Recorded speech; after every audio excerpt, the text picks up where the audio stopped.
आपके हृदय में मृत्यु का भय है? जब आप मृत्यु की बात सुनते हैं तो एक भय की भावना आती है। इंसान होने के नाते ये बात सत्य हो सकती है, परंतु परमेश्वर के वचनों में हमको एक नया नजरिया मिलता है। आज वचन की व्याख्या में हम इसी बात को देखेंगे। तो हिंदी चर्च ऑनलाइन की इस आराधना सभा में मैं आपका दिल से स्वागत करता हूं।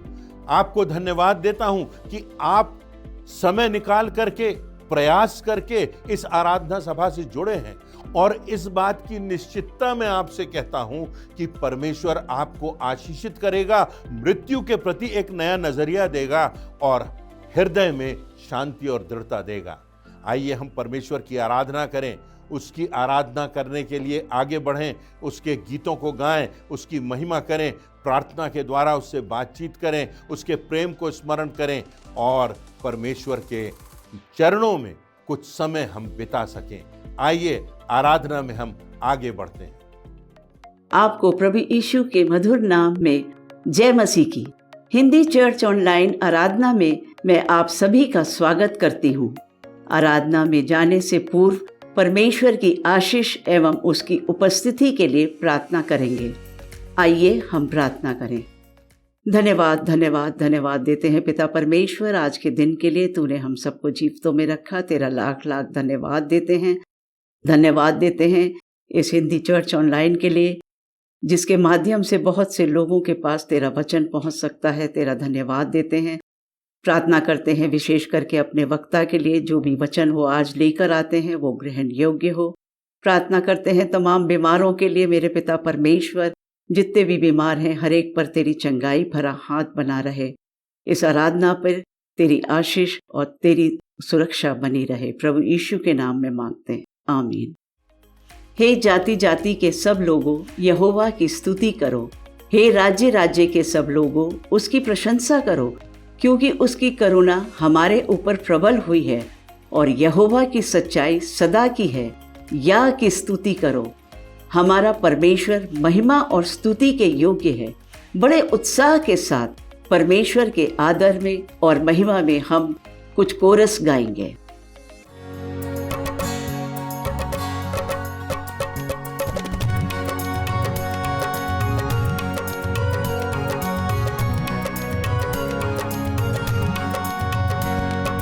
रब की होवे सना हमेशा, रब की होवे सना, रब की होवे सना हमेशा, रब की होवे सना, रब की होवे बदसराई,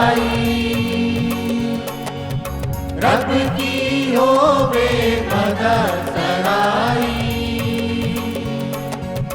उसके नाम की सना, उसके नाम की सना हमेशा, रब की होवे सना, रब की होवे सना हमेशा, रब की होवे सना, रब के घर में होवे सिताई, रब के घर में होवे सिताई, उसकी हमदो सना, उसकी हमदो सना हमेशा, रब की होवे सना, रब की होवे सना हमेशा, रब की होवे सना। जय के जोर से फूको नरसिंगे, जय के जोर से फूको नरसिंगे, पर्वत बीन बजा, पर्वत बीन बजा हमेशा, रब की होवे सना, रब की होवे सना हमेशा, रब की होवे सना। सारे मिलकर ताली बजाओ, ताली बजाओ, गाओ रब की सना, गाओ रब की सना, हमेशा रब की होवे सना, रब की होवे सना, हमेशा रब की होवे सना, रब की होवे सना, हमेशा रब की होवे सना।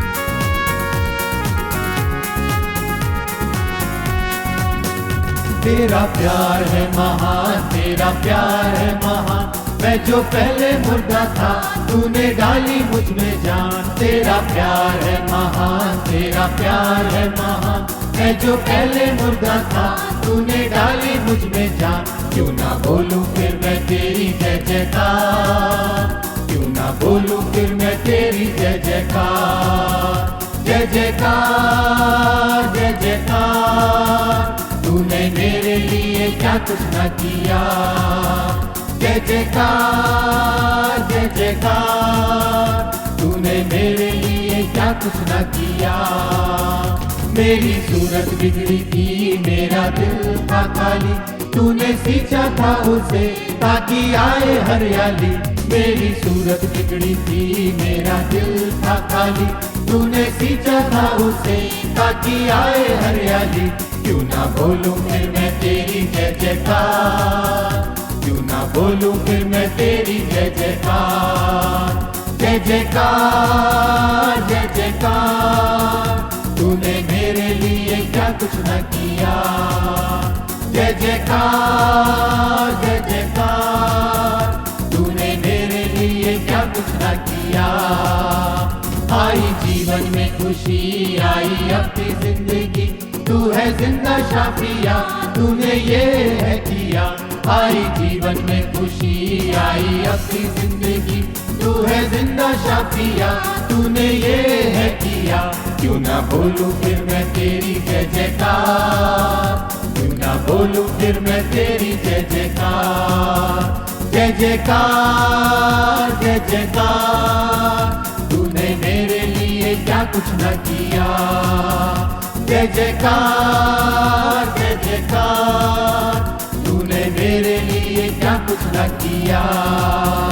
अपनी रूह से भर दिया, अपनी शक्ति मुझको दी, ताकि दूं मैं गवाही तेरे जी उठने की। अपनी रूह से भर दिया, अपनी शक्ति मुझको दी, ताकि दूं मैं गवाही तेरे जी उठने की।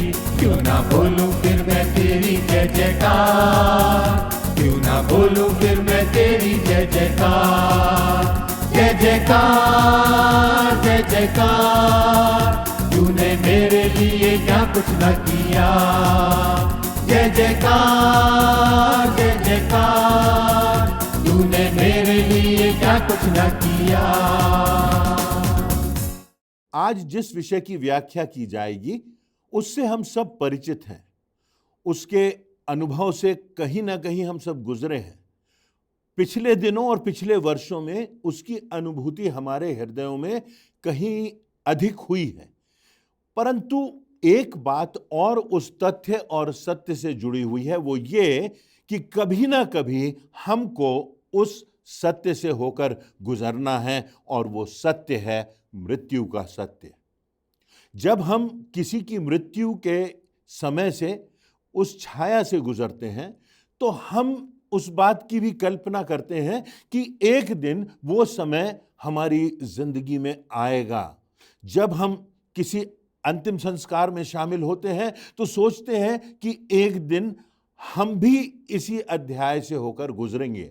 हमारे प्रिय लोग आंसू बहाते होंगे और तब कहा जाएगा, धूल को धूल, राख को राख और मिट्टी को मिट्टी, परंतु दुनिया चलती रहेगी जैसी चल रही है। कुछ लोगों को उस कमी का एहसास होगा, कुछ लोगों को उस पीड़ा का एहसास होगा, कुछ लोगों को उस अलगाव का एहसास होगा, पर दुनिया तो बढ़ती जाएगी, संसार तो चलता ही रहेगा।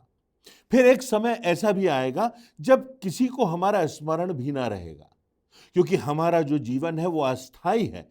हमारा जो इस जीवन का आनंद है वो अस्थाई है। परमेश्वर के वचन में बड़ी स्पष्टता से इस बात की व्याख्या की गई है।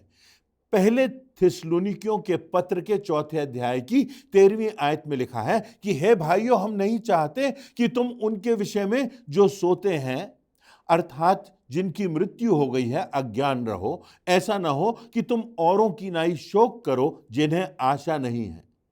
एक सोच है कि मानो सब कुछ चला गया है, ऐसा लगता है कि इस परिस्थिति से हम कैसे गुजरेंगे कि हमारा आधार ही टूट गया है।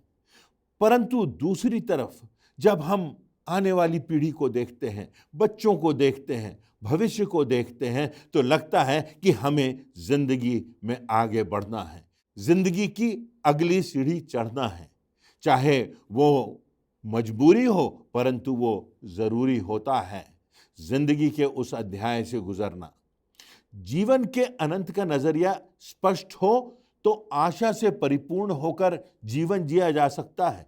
परमेश्वर की सामर्थ प्राप्त होती है। परमेश्वर के वचन के प्रकाश में हमारी सोच भिन्न हो जाती है। इस विचारधारा में हमको इस जीवन से अनंत जीवन में जाने की निश्चितता मिल जाती है कि हम एक अस्थाई संसार से स्थायी संसार की ओर जा रहे हैं। हम एक मृत्यु के देश से जीवन के देश की ओर जा रहे हैं, और ये वास्तव में हमारा घर नहीं है। यहां हम कुछ समय के लिए हैं। तब हमारे दिल में प्रश्न उठते हैं, हमारा दिल टूटता है कि हमारे साथ ऐसा क्यों हुआ। और हम में से कितने हैं जो परमेश्वर से भी पूछने लगते हैं। हमारे मन में परमेश्वर के प्रति भी प्रश्न आते हैं कि परमेश्वर हमारे साथ ऐसा क्यों हुआ। पुराने नियम में हबक्कुक नबी कहता है कि क्यों ऐसा होता है और कब तक ऐसा रहेगा। अय्यूब भी अपनी पुस्तक के 13वें अध्याय की 8वीं और 9वीं आयत में कहता है कि देखो, मैं आगे जाता हूं परंतु वह नहीं मिलता, अर्थात परमेश्वर नहीं मिलता। मैं पीछे हटता हूं परंतु वह दिखाई नहीं पड़ता। जब वह बाईं ओर काम करता है तब वह मुझे दिखाई नहीं देता। वह तो दाहिनी ओर ऐसा छिप जाता है कि मुझे दिखाई नहीं पड़ता। जिंदगी में अय्यूब के समान हमारे साथ भी ऐसा ही अक्सर होता है कि हमको लगता है कि परमेश्वर कहीं दिखाई नहीं देता। तो जो बात है वो ये, जैसा कि फिलिप्पियों की पुस्तक उसके 2 अध्याय की 10वीं आयत के आगे लिखा हुआ है, हमारा स्वदेश स्वर्ग है और हम उद्धारकर्ता प्रभु यीशु मसीह के वहां से आने की बाट जोह रहे हैं। वह अपनी शक्ति के उस प्रभाव के अनुसार जिसके द्वारा वह सब वस्तुओं को बदलकर वश में कर सकता है, हमारी दीनहीन देह का स्वरूप बदलकर अपनी महिमा के अनुकूल बना देगा।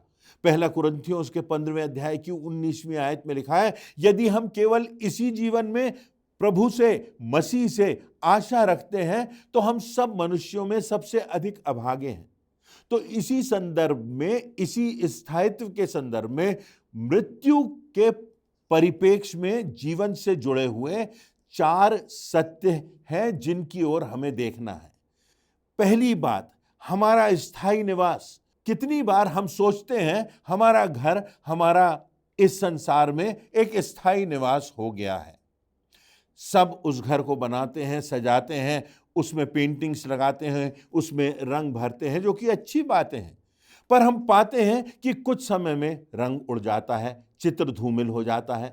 यहां तक कि ताजमहल की जो चमक थी वह भी कुछ धीमी पड़ने लगती है। यूनाइटेड नेशंस की जो बिल्डिंग है उसमें दरारें पड़ने लगती हैं। जो बुर्ज खलीफा है, पता चलता है कि वो 4 इंच नीचे धंस गया है। वो बड़ी बड़ी इमारतें, वो बड़े बड़े भवन खंडहर हो जाते हैं। परंतु यदि हम देखें तो पाते हैं कि इस संसार में हमारा निवास अस्थायी है। हमारा स्थायी निवास वो हमारा परमेश्वर का धाम है। प्रभु यीशु मसीह ने स्पष्ट इस बात को यूहन्ना के 4 अध्याय और उसकी 1 से 3 आयतों में लिख दिया है। तुम्हारा मन व्याकुल ना हो, तुम परमेश्वर पर विश्वास रखते हो, मुझ पर भी विश्वास रखो। मेरे पिता के घर में रहने के बहुत से स्थान हैं, यदि ना होते तो मैं तुमसे कह देता, क्योंकि मैं तुम्हारे लिए जगह तैयार करने जाता हूं। और यदि मैं जाकर तुम्हारे लिए जगह तैयार करूं तो फिर आकर तुम्हें अपने यहां ले जाऊंगा, कि जहां मैं हूं वहां तुम भी रहो। फिलिपियों के 3 अध्याय की 20वीं आयत में लिखा है, हमारा स्वदेश स्वर्ग पर है। पहला पत्रस उसका 2 अध्याय उसकी 11वीं आयत में लिखा है, हे प्रियो, मैं तुमसे विनती करता हूं कि तुम अपने आप को परदेशी और यात्री जानकर उस सांसारिक लालसाओं से जो आत्मा से युद्ध करती हैं बचे रहो। युद्ध सांसारिक लालसाएं हैं, उनसे हमको बचना है जो आत्मा में युद्ध करती हैं, आत्मा से युद्ध करती हैं। एक अंतर्द्वंद है, एक युद्ध है जो हमारे मन में चलता रहता है। एक आत्मा और शरीर के बीच में ये बातें बनी रहती हैं। इसलिए वो कहता है कि इस बात को मत भूलो कि कौन सी बात से तुम युद्ध कर रहे हो, कौन सी बात तुम्हारे लिए प्राथमिक हो गई है, कौन सी बात तुम्हारे लिए प्रतिष्ठा का प्रश्न बन गई है, कौन सी बात के पीछे तुम भागे जा रहे हो। क्योंकि हम तो यहां कुछ समय के लिए हैं, यात्री हैं, परदेशी हैं। ये डेरा है, ये भवन है, ये अस्थाई है, परंतु जो स्वर्ग है वो चिरस्थाई है। और तब पौलुस कहता है, क्योंकि उसने स्वर्ग को देखा था, स्वर्ग का अनुभव किया था, वो कहता है कि हम जानते हैं कि हमारा स्थायी निवास स्वर्ग है। दूसरी बात स्थायी विरासत की बात है। विरासत में हमको अक्सर बहुत कुछ मिलता है, और जो कुछ विरासत में मिलता है वो बहुत महत्वपूर्ण होता है।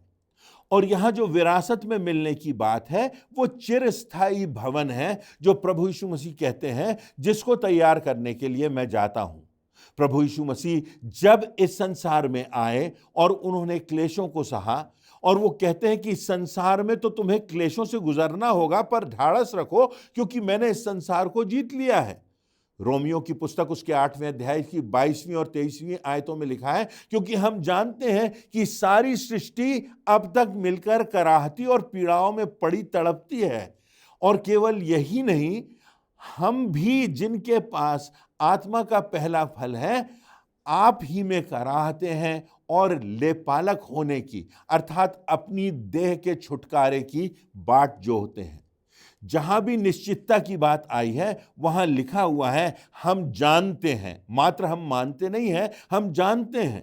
ये संसार जो है वो कलुषित है, ये संसार जो है वो शापित है, ये संसार जो है यहाँ शैतान की शक्तियां हैं, ये संसार जो है वहां अंधकार का साम्राज्य छाया हुआ है।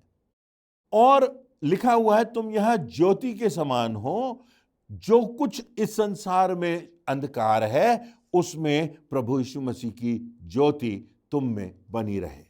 इस संसार में अप्रत्याशित होगा, इस संसार में क्योंकि यह शापित है, भूकंप होंगे, सुनामी होगी, बाढ़ होगी, चक्रवात होंगे, दुर्घटनाएं होंगी, परंतु जो बात है वो ये कि इस संसार से बढ़कर एक और संसार है जो परमेश्वर ने मेरे और आपके लिए तैयार किया हुआ है, जहां हम कराहेंगे नहीं, जहां हम पीड़ित नहीं होंगे।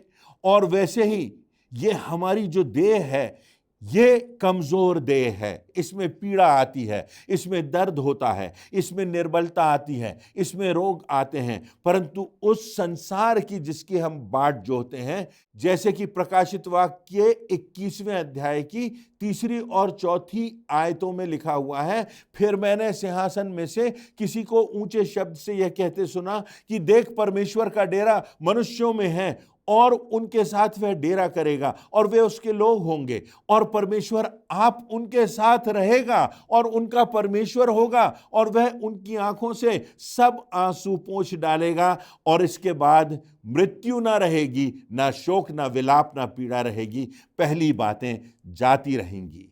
हम कल्पना करें कि हमारे साथ परमेश्वर होगा, हमारी उसके साथ निरंतर सहभागिता होगी, हम साक्षात उसे देख सकेंगे। ये स्थायी विरासत है जो परमेश्वर से हमको प्राप्त होगी, जिसका वायदा उसने अपने वचन में किया है। तो इसलिए हमको मृत्यु में भी धन्यवाद देना है, इस संसार के अंधकार से गुजरते हुए भी दृढ़ बने रहना है।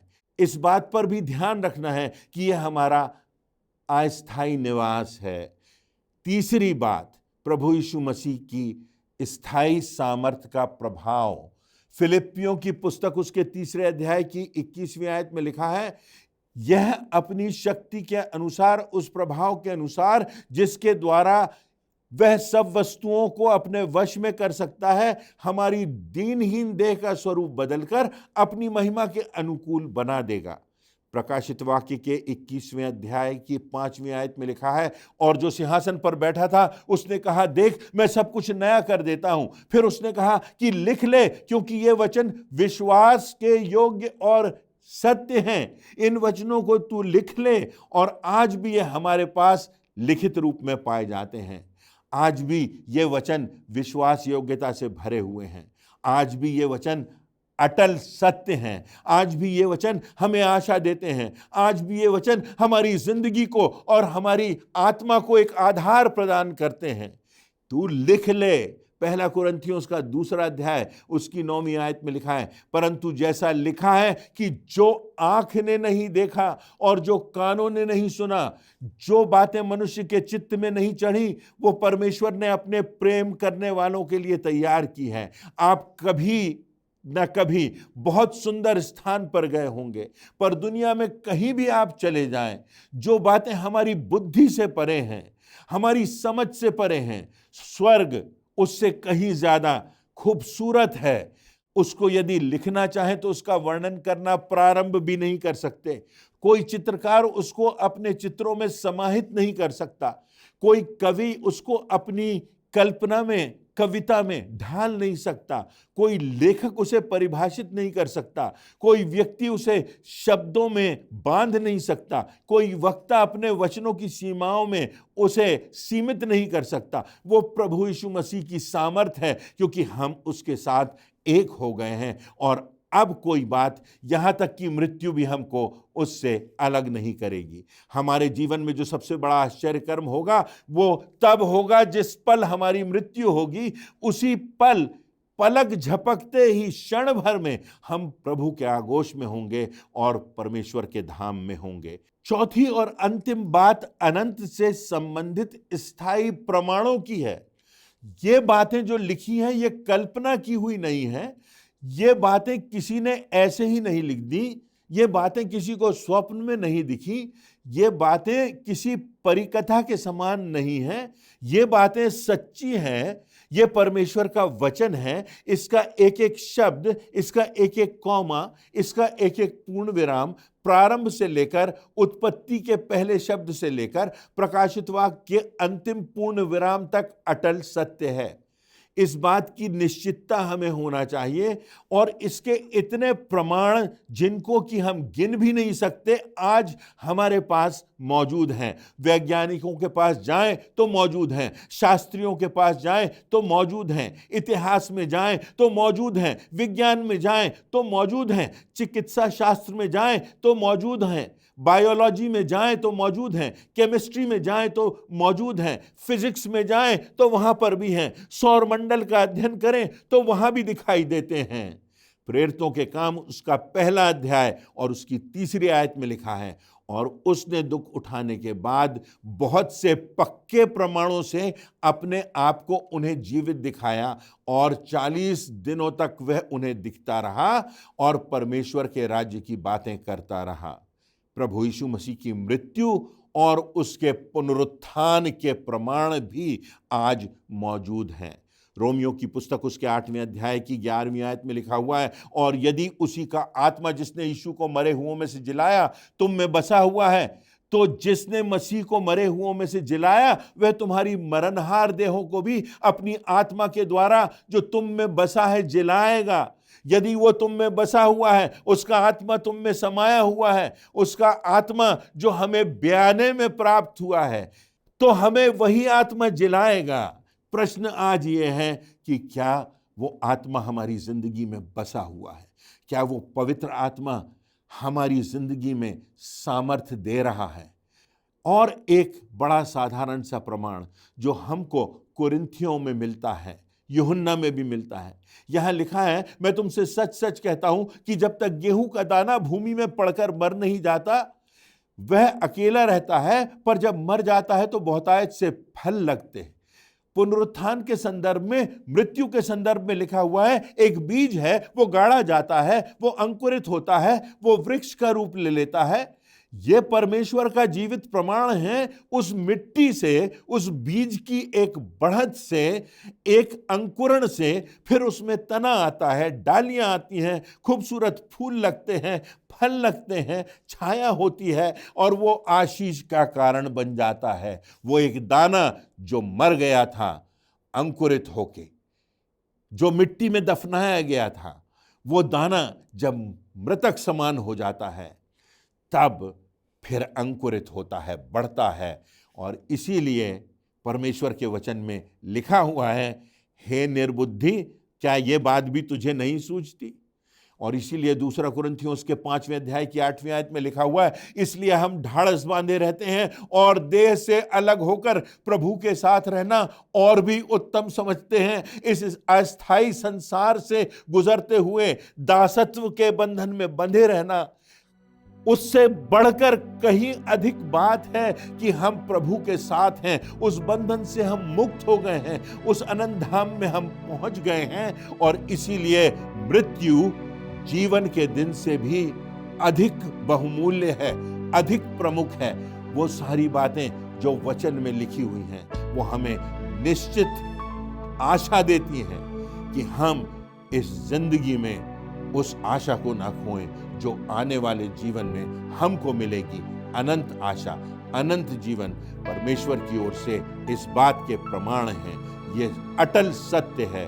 काश हम अनंत के परिप्रेक्ष्य में आज अपने जीवन को देख सकें और मृत्यु का भय हमारी जिंदगियों से जा सके, क्योंकि हम एक नए संसार में पहुंचेंगे। हमको उस पुनरुत्थित प्रभु यीशु मसीह ने इस बात की निश्चितता दी है, प्रमाण दिया है, आशा दी है।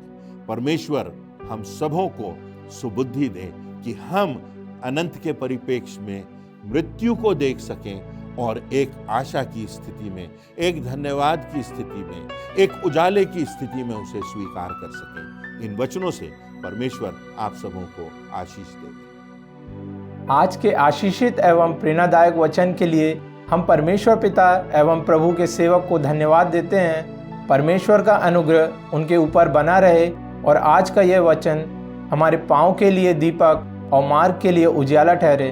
हम न केवल इन वचनों को सुनने वाले बल्कि इन वचनों पर चलने वाले बने। अब समय है हम प्रभु की ब्यारी में शामिल हों। हम परमेश्वर के महानतम बलिदान, उसके पुत्र प्रभु यीशु मसीह को स्मरण करेंगे। प्रभु भोज में शामिल होने से पहले हम अपने मनों को तैयार करेंगे इस गीत के द्वारा।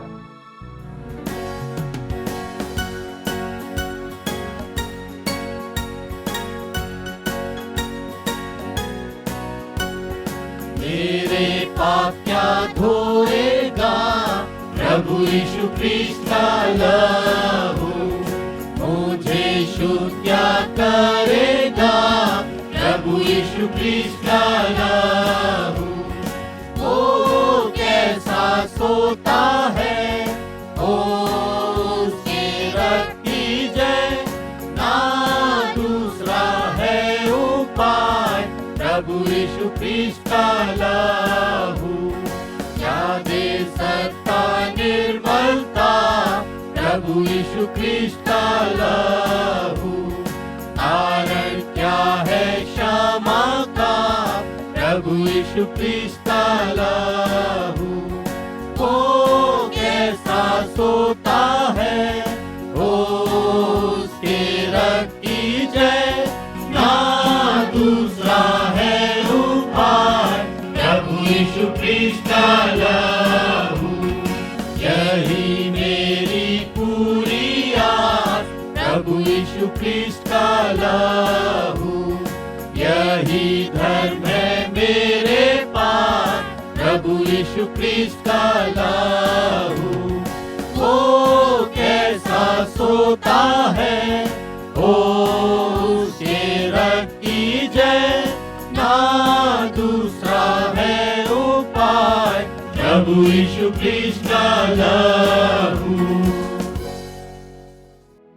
प्रभु भोज की आराधना में सम्मिलित होने से पहले आइए अपने आप को हम शरीर, मन और आत्मा के साथ तैयार करें और उसके दुखों को याद करें।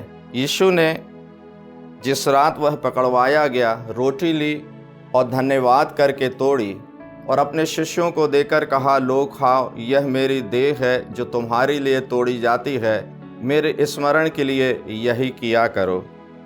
इसी प्रकार उसने खाने के पीछे कटोरा भी लिया और धन्यवाद करके कहा, ये कटोरा मेरे उस लहू में जो तुम्हारे लिए बहाया जाता है नई वाचा है, जब जब तुम इसे पियो मेरे स्मरण के लिए यही किया करो। आइए हम प्रार्थना करें। सामर्थी अनुग्रहकारी परमेश्वर, आपके प्रेम, दया और अनुग्रह के लिए आपका हम धन्यवाद करते हैं। हम धन्यवाद करते हैं प्रभु की क्रूस पर आपने अपने आप को हमारे लिए बलिदान कर दिया। जब प्रभु जी हम इस मेज में सम्मिलित होते हैं, हम आपके दुखों को याद करते और प्रभु जी हम ये समझने का प्रयास करते हैं कि किस तरह से हमारे पापों की क्षमा हमें प्राप्त हुई और आपका प्रेम हम पर प्रकट हुआ। प्रार्थना यीशु नासरी के नाम से मांगते हैं, आमीन। अपने विश्वास के अनुसार आप अंतिम फसह की इस मेज में शामिल हो सकते हैं। जब आप सम्मिलित होते हैं, परमेश्वर आपको अनेकों आशीषों से परिपूर्ण करे।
आइए हम अपने स्थान पर खड़े हो जाएं। हम अंतिम प्रार्थना में जाएंगे। प्रार्थना के बाद प्रार्थना के रूप में कोरस गा लेंगे। उसके पश्चात परमेश्वर की आशीष ग्रहण करके आज की आराधना समाप्त करेंगे। आइए हम प्रार्थना करें। धन्यवाद धन्यवाद धन्यवाद पिता, इस आराधना के लिए धन्यवाद, आज की आराधना के अनुभव के लिए धन्यवाद। जो वचन हमारे बीच रखा आपने, उसे हमने सुना पिता परमेश्वर, उस पर हम चलने वाले बन सके। धन्यवाद करते हैं हम आपके गीतों को गा सके, प्रभु भोज की विधि में शामिल हो सके। हम अपने मनों को खोल कर पिता परमेश्वर जो कुछ आपको देते हैं पिता, वो आपको ग्रहण योग्य हो सके। धन्यवाद करते हैं पूरी आराधना के अनुभव के लिए। धन्यवाद करते हैं वक्ता के जीवन के लिए। धन्यवाद करते हैं आपने उनका इस्तेमाल बहुतायत से किया है। धन्यवाद देते हैं पिता परमेश्वर इस आराधना के लिए, आराधना के अनुभव के लिए, जीवन की सारी आशीषों के लिए। पिता परमेश्वर आने वाले दिन पर भी आपकी अगुवाई और आशीष का हाथ चाहते हुए प्रार्थना को प्रभु यीशु मसीह के नाम से मांगते हैं, आमीन। पवित्र आत्मा, पवित्र आत्मा, मुझे ले चल मसीह के चरणों में। पवित्र आत्मा, पवित्र आत्मा, पवित्र आत्मा, मुझे ले चल मसीह के चरणों में। आत्मा, सिर्फ तेरे लिए यीशु, तेरे लिए, सिर्फ तेरे लिए यीशु, तेरे लिए, सिर्फ तेरे लिए यीशु, तेरे लिए मैं हाथ उठाता हूँ। पवित्र आत्मा, पवित्र आत्मा, मुझे ले चल मसीह के चरणों में। पवित्र आत्मा,